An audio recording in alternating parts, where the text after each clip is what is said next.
I'm Sergeant Bobcat, and you're listening to Delta Halo.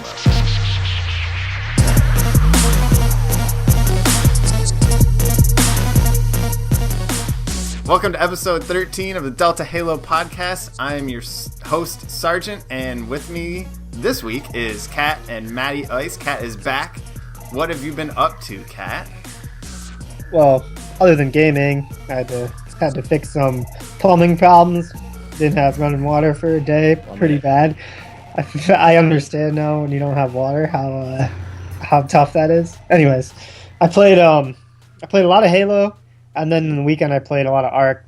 For you Ark fans out there, there was the new update. There's a lot of cool stuff. I probably spent a good 9 hours on that game this weekend, and played a couple Valentine's Day doubles with MattyIce.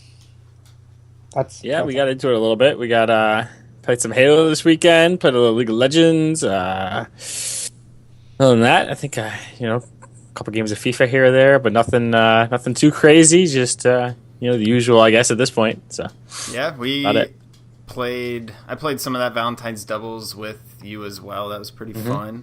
But tons of League of Legends this weekend.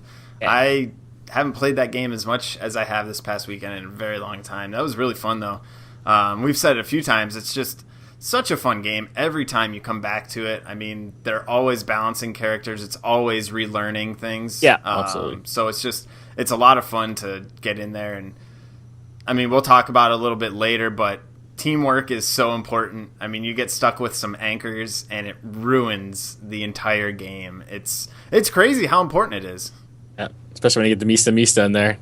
yeah. Playing with Mista as a noob on League is a little tough. A few times he was trying to take ADC and he had no idea what he was doing. Trying to take Nasus down there, which is ADC. A dead giveaway that he had no idea what he was doing. It's the new meta. You just don't even know it yet. Yeah. I don't think I've played with him. I had the Sona carry going on. No one knows what's up with that. Sona carry. It's legendary in these parts. Sona's a beast, I think. Oh, I've been killing it with her. I think I went 8-2 and 22 one game with her. It was ridiculous. For anyone who's not familiar with League of Legends at all, Nasus is not. He does ADC plays bottom. Nasus does not play bottom at all, not even close. And Sona is a support character who's really not supposed to carry. They're supposed to just kind of help out. But yeah, so that's a little rundown there. Yeah, I'd play with you guys if it wasn't Saturday morning gaming time. We did play one game on Saturday. Oh, I thought that was our main game. No, one game Saturday morning. We played all day Sunday. Yeah, we ran that one. You guys played all day Sunday? Yeah. We literally text messaged 600 times in the course of that. Oh, that's when I was working on my plumbing. You were Marioing it up. Yeah, I get that mustache. Which I is had the it princess yesterday, I swear. Dirt stash. Love it. All right, let's get into the news. There was a lot happening this week, surprisingly, with Halo. And we start off right at the top with the Valentine's Double Date playlist. Steak is for dinner. Losing team picks up the check. I love the creativity they have with this. It's so much fun playing 2v2 on breakout maps. I thought they did a really good job with it. And I would just love to see that more. Honestly, I just want to see 2v2 doubles be a permanent playlist. Yeah, I mean, absolutely. That should definitely be that. But it was cool the way they did it. They mixed things up a little bit, like you said, the breakout maps, and gave it a little Valentine's Day flair for it. The old Halo 2 battle rifle too, and everything. I forgot about that. That was sweet. Yeah, that was cool. Yeah, we played. Me and Sergeant played a couple games. We actually killed it, and then me and Cat got on and not so much killed it because we were. We got what the thing was, but we got worked. So I was stressed out. This pump problem. That was the only action I got all weekend on Valentine's Day, so just throw it out there. Thanks for that. Appreciate it. So to kind of add on that, is looking for a Valentine's next year. Yeah, So add on that, the multiplayer team for 343 is going to be more focused on kind of weekly or more specific social playlist things rather than weekend playlists every week. It allows them to be a little bit more free to come up with some bigger full-blown game modes, whereas with the weekend playlists, they're kind of hamstrung by having to get something up. So starting this week, they're going to have social CTF as the social playlist. And, you know, these weekend playlists aren't going away. They're not going anywhere. They kind of meant to stress that, you know, this Valentine's double date is kind of evidence of that. It's not going away. They just are kind of changing their priorities a little bit to kind of satisfy what the community's asking for different social playlists. I mean, it's common sense. I really like the agility for them to make this change. We've talked about it on here, and it's something that makes sense, and that, you know, like us and the community have been asking for. You know, as much as we like weekend playlists, you know, and stuff like that, it's cool. It mixes it up. We, you know, been definitely hoping to get this for a little while, so ready for it. That's for sure. Yeah, especially if they start adding like community playlists. I mean, and like snipers too, like that. Yeah. I mean, there's so many things they could be doing. So really excited for this. I'm rooting for a rotating community custom made map playlist of just community maps. Maybe it has to not be a matter even of time. To be not even maps that necessarily went through the cartographer and stuff like that. Like maps that you submit, anyone can submit them. You could do it. Yeah, I mean they just kind of like Rockstar's custom games, I guess. Yeah, I think they're doing a good job of keeping in touch with, like, keeping the pulse of the community and finding out who's making good maps. Because, I mean, you look at the breakout maps; those came from a bunch of people. You know, that community breakout map playlist, and those were all awesome. So, right. I can't wait. I have a feeling they're going to do this at some point, but I can't wait until they do like an all remake community playlist, because people have made such good remakes of past maps. What do you think about them making a file share kind of like Trials HD in that bike game where you can just go through and everything's graded? I mean, they need to. I mean, the thing is, it's probably how do you get to it? Difficult to do. Just like, I think you just make a server. Yeah, just make it in the menu. You know, it's just something you go to. You can scroll through all of them, filter what you want. But I mean, that's an entire team probably that has to code and create that. We sound like, just make another server. Big deal. I'm sure it's hard, but I feel like the payoff is worth the risk. Risk versus reward there, and the reward's pretty high. They have to get something in order to do that. They have to get something where you can actually like go in and actually see things people are doing from your menu. You know what I mean? Like that's not a thing now. It's really not. You can't figure out, Joe Schmo's making this map and it looks cool. You have to friend request him in order for that to happen and stuff like that. Like, right. That's kind of what we're saying is, there needs to be just like a catalog that you can go in and find like most played or most downloaded or whatever. Most recent. It could honestly be someone that hit upload and had one warthog sitting in the middle of an open map. But I mean, it's still like a recent map. So, anything. Like you can add anything on there. And right. So that's my point. But they'd get a low rating, so nobody would play it. Well, you have to be able to get access to other people's stuff before you can do that. So that's got to be the first step, right? I mean, just give us access to this stuff. Yeah. And then we can work on the whole rating systems and everything like that. That'd be great in the future. Right. So. Oh yeah, just get us the maps. I agree completely. Something. We kind of sidebarred there a little bit. That's all right. So like sidebars. That's pretty much it for that piece. Moving forward, we got the title of the DLC. It's going to be called Hammerstorm, aptly named for the Gravity Hammer coming back. So many people have been looking for that. And with the Gravity Hammer, we have Griffball, which, we talked about last week, playing with balls. If you missed it, go check out episode 12, Playing with Balls. So the name of the map that they're making is Torque, and by the looks of the screenshot that they released, I'm slightly nervous that it's just going to be a Griffball arena and not a team arena map. Yeah, it's what else they can do with it? I don't know. I mean the Griffball arenas are just open spaces, Yeah, like, don't hype up a Griffball map. Unless they do something like crazy to change it up, which I have no idea. Like, I'm sure people are experimenting right now, coming up with really cool Griffball arenas, but seriously, all Halo 3, is that what it was? Halo 3, Halo Reach arenas is just big empty warehouses. That's all it was. Can you imagine how fun Griffball is going to be, though? Like, to actually start playing it with sprint and everything? Oh, man. I mean, it's going to change it up for sure. It could be really fun. I'm excited for it. We'll see. That came out Halo 4, right? I don't even remember, I don't to know. be honest. I don't know. I think it was 3. I think it might have been 3 too. Well, I think it was. I didn't play much Halo 4, really. So I think it was 3 because that's where the hammer came. Hammer. Halo Reach doesn't even exist. It's not even a real game. Never happened. All right, so along with the DLC, they didn't release much else in the way of details. You know, you have the typical new armors, new rec packs, things like that. But a cool piece, it's a little detailed, but I think it's going to be very cool. I mean, you look at past Halos, and you could really customize your armor from every piece of color, every type of color for your emblem. Mm-hmm. There was always a primary, secondary, tertiary ability to change colors. So the nice thing that they're doing is they're upgrading the color palette for armor and emblems from 32 colors to 60, and giving you the ability to customize single, primary, and tertiary colors. So no more harmonies, which I liked, but at the same time, I wanted a little bit more control over the colors that I was putting in there. So they're doing that. There's no restrictions. You can have 2 of the same color and get a completely different looking emblem shape. You know, that's what everybody did in Halo 2. That was like the thing. You know, you layered up emblems and you got different shapes. The Raging Rocket came from Halo that's 2. The notorious Raging Rocket, yeah. First gamer tag ever made. I should revive it. Fantastic. What did you use? You had to use a rocket and a grenade that made the balls do it? Is that what it was? I have no idea. Yeah, everyone definitely having that. Should That's our plan.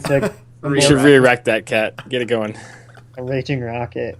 Re-erect it, baby. Everyone called me Raging. It was awesome. I liked it. Had some good friends in Halo 2. Back when you used to play with other people you didn't know, Yeah. Well.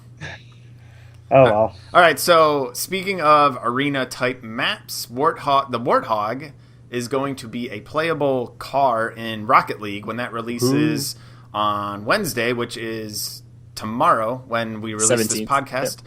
Yep. So that'll be in there. That's going to be really cool. That game looks fun. You know, the community picked that game up big time, so it'll be cool to get our hands on that one. I've been excited for it. I saw it on Twitch, and I almost thought about buying a PlayStation just to play that game. I like those little arcadey that doesn't try to score me. A goal game. Like IDARB. I like IDARB a lot. This is so much better than IDARB. This game is so... I've played it on PS4 a little bit, and it's freaking awesome. Like, I love it. It's going to be, just awesome. I don't know how to describe it. It's fun, and once you, it's cool to just get into it and be like, "Oh, this seems cool." And then once you learn some of the mechanics, it's freaking opens up this entire game where you can do this insane, crazy shit, and it's fun. I can't wait for it. I'm super excited. I've been pumped for 2 months for this. That's awesome. So. I saw some GIFs about it.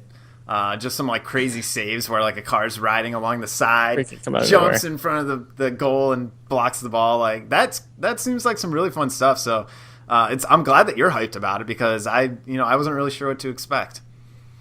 I'm hyped, and it's perfect. It'll be enough that we can get it's an arcade game, so it's cheap enough that we can convince people who aren't really interested for it. Oh, just come on, just get it, and then we can get a full team going. I think people are going to get hooked on it. How many people are on the team? 4 or 5, I can't remember. I think it's 4, but I hope 5. Plus a Halo Warthog in it, so yeah. Super excited about that. Rip cool. Around that thing. Yeah, I mean, it's kind of like we said with Killer Instinct last week. Again, episode 12, it was a great one. The Arbiter is a playable character in Killer Instinct, so it's cool to see pieces of Halo starting to infiltrate into other games. I mean, I read a stat this week that the Halo franchise is worth or has generated, I think the franchise is worth over... What the heck was the number? $1 billion or something? $1 billion. Was it billion or was it 5 million? I don't remember. It was a crazy number. Billion or 5 million? Now I sound ridiculous saying this. It's a very large range. Maybe it was $5 million. No, it can't be. Several zeros. It has to be $1 billion. It has There's to several be zeros, yes. That's probably a lot of money. I'm unprepared. You know what that is? It's a lot of dough. It's a lot. Either way, they're doing so much great stuff with the books, the animated series, everything that they're really taking advantage of for this franchise. I mean, it's just blowing it up. It's awesome. It's helping this platform exclusive extend its reach, and that's so cool to see. So this past weekend, I didn't get the chance to watch too much of it but it was really cool. The Astro Gaming 4v4 tournament for a $2,000 prize pool was held, and that was, open to anyone to play. It filled up, I think, the first day. I mean, I think that thing filled up so fast. The demand for Halo and competitive Halo right now is, off the charts. And so we can just run down through it real quick here. CLG beat EG to advance to the finals. It's another one of the rematches from X Games. And Elevate beat Trigger's Pound to advance to the finals. And then in the end, CLG took down Elevate. But that's my team, Elevate, making it to the finals. I picked them to come out of their group in the North American Regionals this weekend in Columbus. So I'm feeling good about my pick. I'm feeling good about that dark horse coming out. I think they have a really good showing here, and I'm excited to see them do well. I'm just glad we didn't bet any shots on this type of thing this time. So no more scotch this time. No more scotch, for God's sakes. You looking good. Yeah, so, other than that, you got a lot of the usual suspects in the final few rounds. Renegade, CLG, EG, Denial, Allegiance, Elevate, Triggers Pound. All those guys you're going to be seeing at the regionals this weekend. But, the best thing is this tournament was open to anyone. We could have gotten in there. Work schedules didn't work out, but we could have got in there and had a chance. We could have had a chance. So you're saying there's a chance? A chance is a chance, to go in there and possibly... We could have easily been lined up against any of those pro teams, Liquid, Renegades, any of those guys. That would have been so cool to go against them. I would have just liked to kill Lethal one time just so I could just teabag him and not even care about the game. Just teabag him over and over and over. That is real cool. You see online, though, a lot of people just hate that they go against pro teams like that. But why you sign up? Yeah. You want to be better than them. You want to be the best. Yeah. That's why this is so cool. You're so mad that someone is obviously better than you that plays and you get mad over it. I don't understand people sometimes, to be honest. I think it's awesome. No, that's why this is so cool, because we do have the chance to play those guys. We just watched them in the X Games, and now we have the chance to compete directly against them. That's awesome. Right. Yeah. It's, again, interaction. The interaction that you can see with, esports and Halo and the way it's going and stuff like that. We freaking... we were just talking about Twitters and how they're interacting on Twitter, and we could have been talking shit to them on Twitter before our game and everything like that. It's just you don't. You can't get that elsewhere. I'm not going to go play freaking Messi in soccer, tomorrow. No. That's not ever going to happen. No. Yeah, true. And who knows? Everybody has their on days, right? There's just that days that you just absolutely kill it. Everybody has those days, We're not beating them. That's not happening. And then it doesn't matter what you say. If everybody on the team is just having the perfect It's not. day, No. There's no chance. I'm telling you. I'm confident that my skills are not good enough. But the cool thing is, so that kind of leads me into this idea. It's perfect that you say that, because I was watching some pros stream and they were just playing with their friends, not their teammates, and their teams were average. They were getting beat by quite a bit, against teams that were not pro teams. Maybe they were Onyx ranked, but it wasn't, playing against pro team. It was just them with friends. So, it just goes to show you how important your three other teammates are. It's not enough just to have one guy that can carry. You really do need a full team, and everyone needs to be on the same page. It's synergy. Synergy is completely and totally just everything with that. It really, really is. It's crazy. Like I said, their shooting is really good, but it's their team play that makes them that good. It's outstanding. Yeah, someone else is shooting the same person you're shooting almost every time. Really, almost every time. It's awesome and cool. You just look at their assist totals after each game. That's pretty much all you need to see. Yeah, not my forte. No. So this will lead us right into this week's weekly intel, all focused about team play here. That's what it's all about. So let's get into that. So with the regionals coming up this weekend, as we stated, it sold out 2 weeks in advance of the event. Absolutely insane. I think the fact that X Games happened when it did, the fact that there were storylines, the fact that the competition was so good, everything was going right for Halo at the right time. And I just don't think that MLG, HCS, I don't think they were ready for the demand that X Games was going to create. And, with this arena selling out so quick, it's really frustrating, because I've seen on Twitter all week, even pro teams, their Their content creators, some of their guys, they can't make it. They can't get spectator passes because this thing sold out so fast. So, I mean, it's not just us missing out. It's the fact that these big teams can't get players in there either. So, not players, get some of their team there to record it. Right. So it's tough, They definitely filled up their venue, and I think that's what they're going for. But I would like to see them get a bigger venue. But I mean, this is kind of a big deal. This is all about going to the World Finals. So really having your team strategy and your tactics together, I mean, that's going to be on display this week. And we know the top guys, EG and CLG, are going to have that on lock. But, I mean, there's other teams that we saw in X Games like Renegades who they were all about their killing. They were all about slaying. They didn't have the objectives down. So it'll be interesting to see if they can turn that around, make a showing. Yep. And, it's everything. It comes down to positioning, map, and spawn control.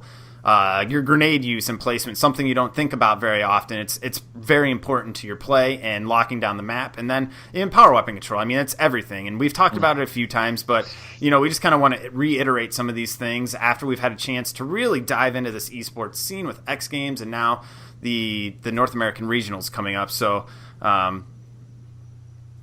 don't you take it away here, MattyIce? What do you think? What's something that what we're going to be looking for here out of these guys? Yeah, I think you just pay attention to first of all their movements around the maps and stuff like that, and the casters do a pretty good job of pointing it out. And I think we've talked about it before a little bit. Mm-hmm. Just the way they move together in a team and move with purpose and everything. I know you mentioned grenades and stuff like that. We were talking a little bit about it earlier. Just the way they actually will throw grenades. I think almost too quickly. Like they just dump them almost. You know what I mean? Yeah. But it feels like they actually do it to push the other team one way or another. You know what I mean? It's like it's calculated the way they throw them in everything they do has a purpose. Yeah, exactly. I mean, it's not just errantly throwing grenades. Like it has to do with, I'm guessing this is just an assumption, being able to control the map. So you're chucking grenades one way, you're blocking it off, especially with the splinter grenade. That thing, you chuck it in a doorway, it closes it off for X amount of time until it despawns. Quite a while too. So it definitely has a way of pushing people in a direction that you want them to go. Yeah, it's definitely crazy to think, because when you're out there, probably most people, like I know I do it a lot, and just throw random grenades. You're just out there. People. It's your grenade and it's for you. Its purpose is to just help you. You're not thinking about helping other people. For me, it's right in the back of the head for no reason. Was that me? That was you. There's video evidence of this. Yeah, we should put that on YouTube. Yes, we really should. You guys can debate. It was an accident. He jumped into my grenade. I was midair. It's not like I control. Anyways, so I don't even know. Oh yeah, so you're using your grenades with your teammates, and like Sergeant said, using it to control the map and push them in certain directions. Like you do have the spike grenade that can block doorways and stuff like that.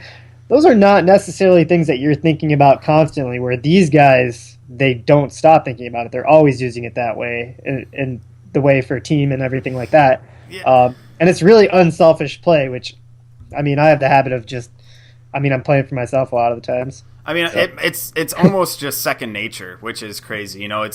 We have to be aware of it, and they're just like, yep, I'm controlling this area. I need this type of grenade to do this and go there, and that's it. Yeah, well, yeah. We talked about attention to detail as far as the pro games and stuff like that, pro gamers go and everything. Just their ability to know what to do and to have it be, like you said, second nature. Like they've practiced together and practiced so much that it's just a thing that they do and they can focus on other things. You know what I mean? It's like something that doesn't really keep their attention for very long. They know exactly what to do in those situations. That's why you see them continually dominate, because they can just do that and then focus on something else that's more important to worry about. Right? Like calls out and screaming and yelling at each other. Right, yeah. And it's not even just. It's not. It goes back to this idea of it's not just one person knows how to do that with grenades. The entire team does, and it makes that bit of a difference, because if you have two guys not doing what they need to do every step of the way, there's going to be a letdown in one way or another, and that's why I thought it was so fascinating to be able to watch the pro stream with his friends. I think I was watching, it might have been Ninja. I might have been watching Ninja stream, but it was just so cool to be able to watch him play with friends. Oh, no, it was Snipe Down. I was watching Snipe Down play with his buddies. That was my mistake. And it was just so interesting because he's a very good player. He's won, the X Games gold medal. He came in clutch in that match, and he's no slouch at all. But his team brought him down to be on levels with other guys, and that just makes all the difference. Yeah, you're gonna notice that you don't see too many friendly grenade hits with these guys. They're communicate. I mean, it all stems from communication with grenades, obviously. But you're not going to see them really hitting their teammates very often with grenades. Which playing with my friends and like you guys and just randoms, like there's grenades flying everywhere. Half the time, it's probably your teammate that's killing you. But like, you're not going to see that with these guys. You won't. And aside from friendly grenades, I have just in the past few times that I've played, I have been getting friendly fire like crazy. I have no idea why. If we're being honest, you probably shouldn't be standing there. Oh, come on. Probably shouldn't be standing there. No. I mean, it's because that one guy is so focused on shooting the other guy, he's shooting through you. Why doesn't he just look somewhere else and shoot somewhere else? You're obviously it's like the on guy it. You're there, you're in front of it, you're on it. When he gets hit by the golf ball. Shouldn't have been standing there. And then, with the grenades, it's usually a frustration grenade where you're like, you can't get him. You see your teammate running in there, so you just throw a grenade in there after him. Why would you do that? I have never done that in my entire life. I've done it. I just get so mad. I'm just like, everybody can die. I don't even care. I will not lie. I don't do it on purpose, but I do chuck grenades sometimes when I shouldn't. You're like, it's going to help. I've had probably a few friendly kills on my hands. It's probably just the elite controller, though. You probably just get used to it still. Yeah. I'll blame it on that. It's only been touchy. That's my excuse. I have stuck the back of my teammate before and had him purposefully, so he runs into the group of them and blows up. Now that's tactics right there. It didn't work, but I thought it might, and it was fantastic. Hey, it had a purpose at least, Sort of. So I noticed after the X Games, we had a full group on, and we were playing strongholds on the rig, and the amount of communication that we had and our ability to lock down the basement and nest was so awesome. I mean, just doing that and having that amount of coordination showed how easy it can be to control a map if you understand where to be, how to control. Because honestly, once we locked it down, they didn't really have much of a chance to get any of them back. We knew where they were coming from, where they were pushing from. If they were pushing from, either BR base or through mid, we always knew where they were coming from. Yeah. Go ahead, Cat. No, you go ahead. You go ahead. Right now. Okay, I'll go ahead. Okay. So yeah, when we're playing the rig and stuff, now that we watched the X Games and everything like that, you can kind of see where they pushed the team to the other team to spawn and stuff like that, and kind of where to hold down. And now that we've seen that, and that we all are on the same page of that, especially with the callouts, we're all focused on getting them to spawn and pushing them in the same direction, made a huge difference. And I think it's just maybe it's just things that we have to focus on when we're playing other maps. I mean, it definitely helped seeing it.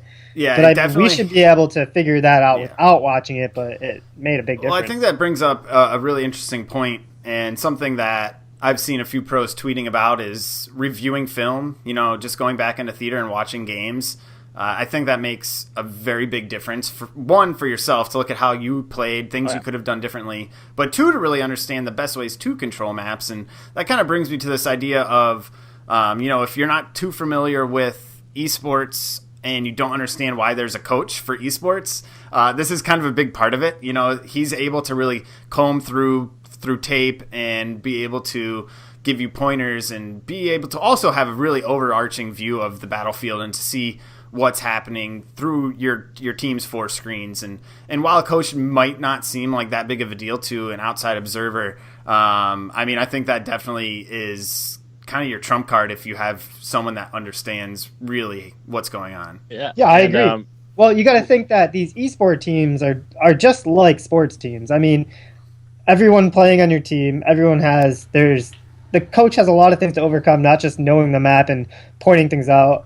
You got individual egos, selfish, whatever, endeavors for each and every player. And this guy kind of keeps them together, working together. So, I mean, you can see some egos come out in the main things. But, I mean, he's got a lot of things. It's not just that. You're coaching motivation. You're coaching a lot of things. And these guys have a lot of stress and pressure put on them that, I mean, they need a coach. Just think about just playing with their friends. I mean, after 2 or 3 hours, we're arguing with each other. Maybe if we had a coach that was just like, guys, shut the fuck up. You know what I mean? Or guys, shut up. Like, pay attention. This is for real stuff. But like, that's also up. Rob was Cat was wrong in that situation. So probably should just go back to the drawing board. No, I completely agree with what you're saying, Cat. And something I want to touch on too was the objective nature of being a coach. When you're playing a game, when you're playing it, you know, and I think maybe why people get in arguments, and we've got like not arguments, but whatever they are, little squabbles about a game or whatever. We have an idea of what we're doing in our head and what we were trying to do. So it's like in our sense, even if it didn't work out, it still made sense. And like I was trying to do this, and it would have worked if I did this happen. If you have a coach that can be objective and sit back and say, "Hey, like I don't know what you were thinking, but it didn't work. This is why it doesn't work. This is what you should do next time." You know what I mean? You can digress that way through it all. So, or it did work, and this is how you can use to help him. Stuff like that too. I mean, it goes every way, and I mean, it goes back to understanding the chemistry of your teammates for sure. I mean, you definitely need to understand people's strengths as well, and I mean, it goes back to really just a basic team of 4. Like, even if you don't have a coach, being able to understand what each player is good at. If you have someone that's a sniper, you have somebody that's a good support player, you have somebody that's able to take down those kills. There's definitely people that have different strengths, and being able to identify that and use that to your advantage is huge as well. Yeah, and it all comes back to practice and repetition and why these guys are so good. And, like we're talking about the Astro Gaming tournament, that's the other teams may have been able to hold up for a little bit. You saw even some of the, the less known people who, don't either not pro or, are very good Halo players who are in this situation and they may be, going for something. Like, that's why you see these pro guys go ahead. Like, their repetition and what they're doing, like they know exactly what they should do every single time because they've done it a million times over in practice. And they can visualize it right away. Yeah, so huge. Absolutely. When we were watching the X Games, the one announcer said something that I thought made a ton of sense, and I kind of caught myself thinking the same way too. Like, now that we're seeing these people play live and everything, and there's a lot more interest in it, you can see that. I mean, they do know everything, but they do make mistakes and stuff like that. But before, you were looking at these pro montages, and I think that's what really affected my gameplay for a while, was that these people just got out and it looked like they were just getting 5 kill atrocities. Everything was perfect headshot, no scope across the map. This is happening all the time. It's not. That's a huge montage, and they can make crazy stuff like that because they play thousands of games. Exactly. And they can take 10 amazing clips out of 10,000 games, Absolutely. So when you're watching this weekend, this upcoming weekend, take that into consideration too when you're watching their play, and understand that is what's happening. It's for every single one of those teams, it's exactly what's happening. They've played the whole time together, and they have this chemistry and energy and synergy and everything else. Whatever else word you want to throw in there. So, Yeah, exactly. I mean, we're seeing these guys highlight reels, basically. And that's obviously what people want to see. But, I mean, that's the great thing about streaming is you don't see the highlight reels. You see the off games. You see the mistakes. You see when they're down. But you can also see the flip side of it when they're competing. And that's such a huge part to really just boosting yourself and keeping your confidence up, because no one's perfect. No one's going to have a great day, great game every single time. Maybe MattyIce, but... my montage, no editing at all. It's just straight up footage. Somehow he jumps between maps, and it's just what it is. Yeah, he's that good. Weird. Yeah, it's really just one full game through 8 maps. It's tough. I don't know how I did it. It's amazing. All right, so let's take a quick break here. We'll be right back, and we will close out this episode, give you guys a few things to keep in mind and look for as you're watching the North American Finals this weekend.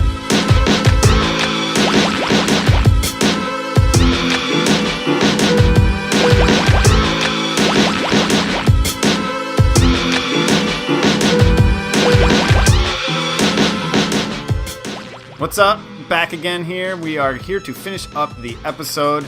We are going to go with the one big thing to keep in mind while watching the North American Regionals this weekend. Cat, what you got? I'm gonna go with grenades, because I feel like that is, almost a quarter of the Halo game is your grenade tossing, and I feel like they're underappreciated. I know they're very powerful, but no one really talks about them.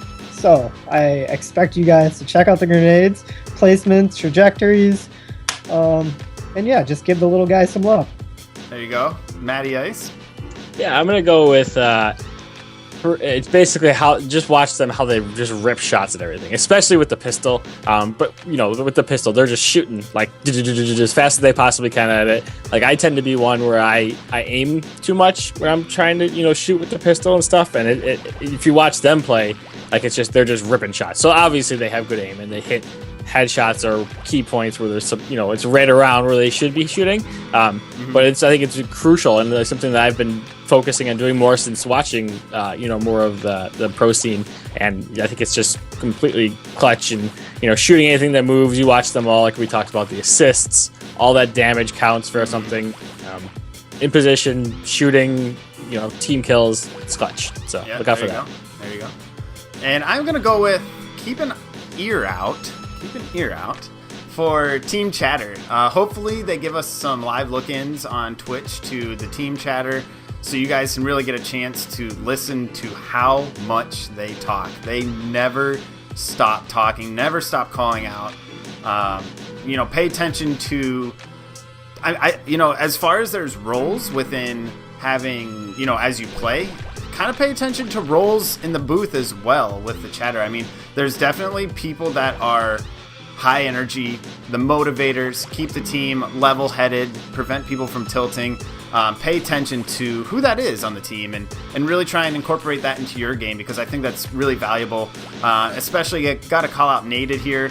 I love when they give Nated the mic, because he's the straight up energy guy motivator on a Team Allegiance, and when they're looking in on him, because he is just going off. He's absolutely going off, and if he's not yelling, screaming in his teammate's ear, something is wrong. So definitely keep an eye out for Nated and Team Allegiance. But yeah, communication, that's what it's all about. Be the baller shot caller. 20-inch I'm pretty excited to hear Nated. Yep. I actually have not heard Nated, so yeah, hyping him up. Yeah, pay attention to that. Yeah, pay attention to Team Allegiance. There's some hype. Oh my God. There's some hype to go around there. There is. Storylines galore. Well, thank you so much for tuning in to episode 13. A lot of things to keep in mind when watching the regional regional finals. What am I talking about? North American Regional Finals. Shit's getting real. This is where it's at. People are going to be winning and going to the World Finals. This is where it is at. Enjoy it, guys. This is a big time for Halo and esports. Enjoy it, and we will see you next week. Thanks, guys.